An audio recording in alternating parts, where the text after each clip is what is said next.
ছাত্র জনতা যদি একবার খেপে যায় তাহলে আমরা ইন্ডিয়ার সাথেও দেশ স্বাধীন করতে রাজি আছি।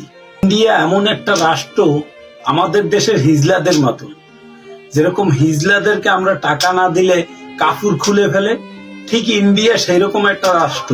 যখন আমাদের সাথে কিছু করতে না পারে তখন ওরা বাম ছাইড়ে দেয়। বাংলাদেশের হিন্দুরা তো বলছিলেন গণ উদ্যানের পরে যে মূর্তি ভাঙ্গা হয়, মন্দির ভাঙ্গা হয়, আমরা মুসলমানরা গিয়েই তো সেগুলা রক্ষা এবং রাতভর জেগে পাহেরা দিলাম। আপনাদের ইন্ডিয়ার পানিতে তো আপনাদের মূর্তি ভাইসা যায়, এখন আপনারাই আন্দোলন করেন। সত্যিকারের অর্থে আমরাই আপনার ভাই, আমরা মুসলমান হলেও আমরাই আপনাদের সাহায্য সহযোগিতা সব সময় আছি।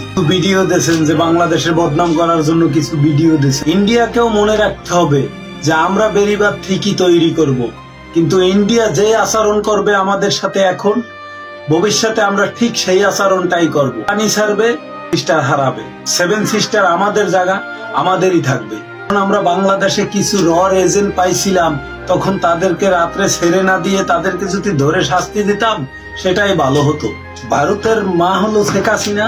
শেখ হাসিনা যাইয়া ওরছে, জামাইকে বলছে, জামাই আমি তো বিভিন্ন নেতা খাতার সাথে ফোন দিয়া কথা বলি, সেগুলা কিছু কার্যকর হচ্ছে না, এখন তুমি একটু শেষ ট্রিটমেন্টটা করো, তাই বান্ডা ছাড়িয়ে দিছে।